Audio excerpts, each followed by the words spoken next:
Hello, this is Mark Pearson and welcome to the Honor and Knowledge channel. So before the November 3rd election, I had made several videos providing information with regard to data and predictions associated with the President, Senate, and House elections. Things did not turn out the way that I had expected. After the election, I of course was interested in why my data and the prediction models did not indicate properly what was going to actually happen.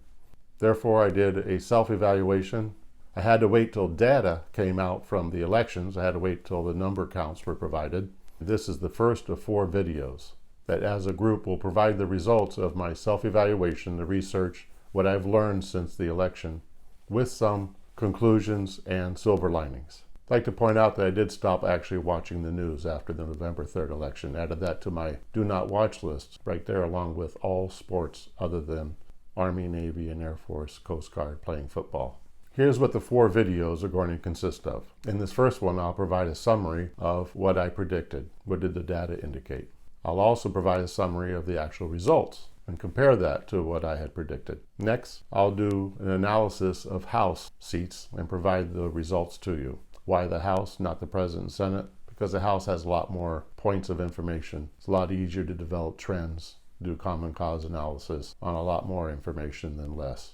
The House analysis will assist greatly in determining why and how things occurred in the Senate races and in the presidential race. My pre-election videos predicted that President Trump would win re-election. He hasn't so far. In the Senate, I predicted a minimum of 52 seats for the Republicans.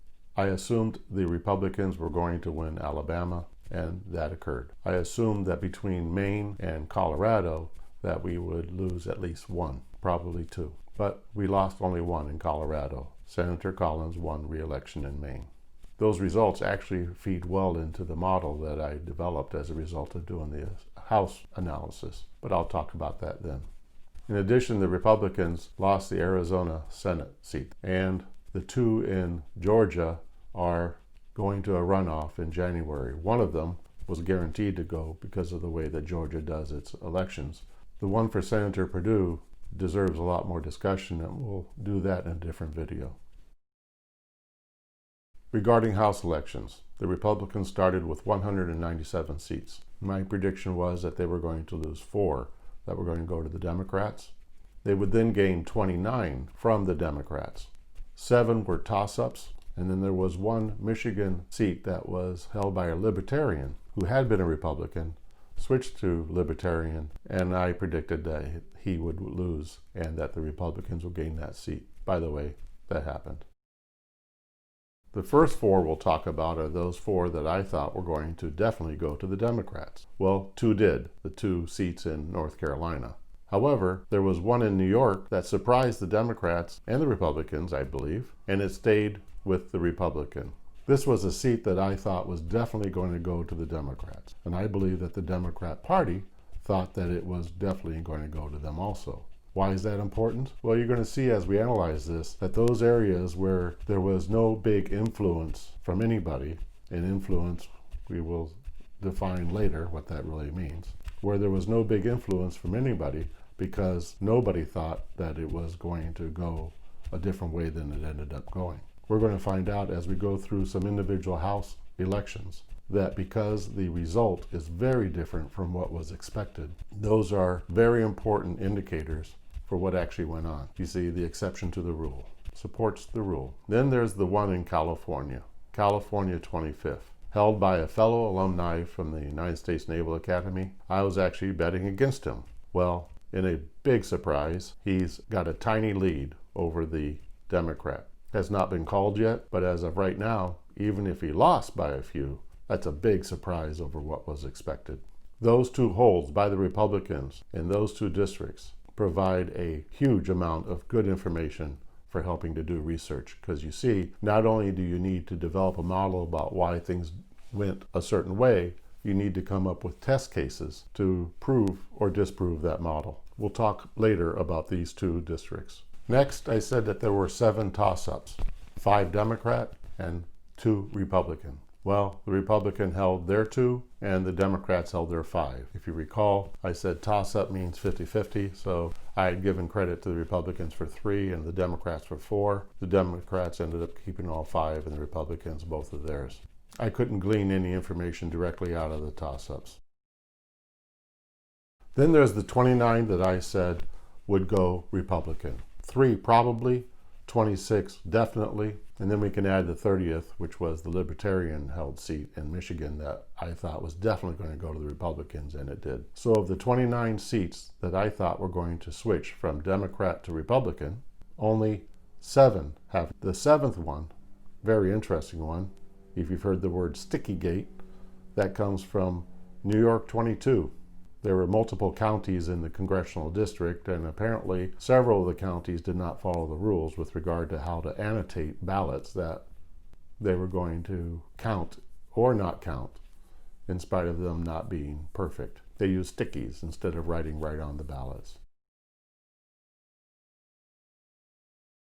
Last I heard, it was in front of a judge, too close to call, but then again, I just looked on the internet.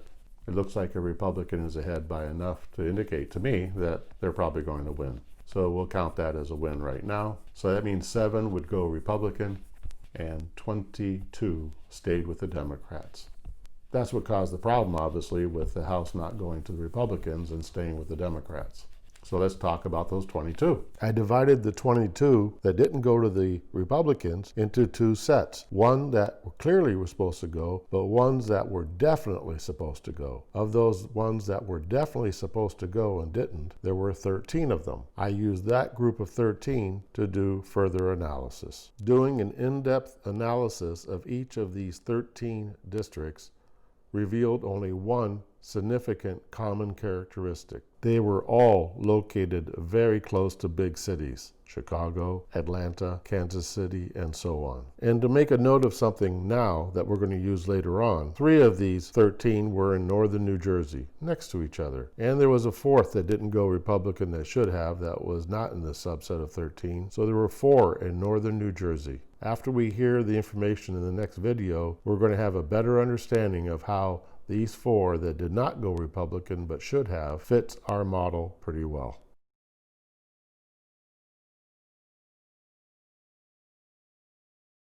So we're near the end of the first video.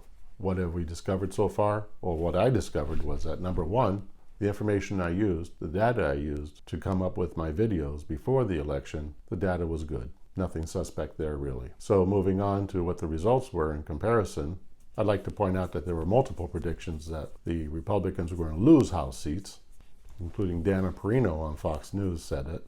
Having said that, I was predicting that we were going to gain House seats and win the majority back. Well, we didn't. But the 4 that I thought were going to go over to the Democrats, only 2 did. Of the 29 that were going to come over from the Democrats, 7 did. And the 1 Libertarian came over also to the Republicans. What did we discover from taking a look at that? In places where the Democrats thought they were a gimme, they didn't put a lot of effort into it. They didn't do any of their manipulations. And the result of that is the Republicans kept 2. Not just the result of that, but it's the result of something else that we'll discuss in the next video. Of the 22 that I predicted were going to go to the Republicans but did not, the analysis of those results indicate that there's something similar to all of them and that they are located near big cities. In the next video, I'll be providing information that indicates why that is a trend that is of importance. Video number 2, we'll be discussing the history of fraud in our country and how our history is indicative of what went on this time. So based upon the initial research of House elections, we go into our next video to determine some historical information that can be used to inform our analysis to assist in developing a model about why we are where we are. Then in video 3, we take a look at some additional House election analysis to either prove or disprove that model. And then in video 4, we take a look at how the Senate results might possibly prove or disprove that model. And then we put everything together in a final conclusion statement. Thank you for your time. Thank you for watching this video.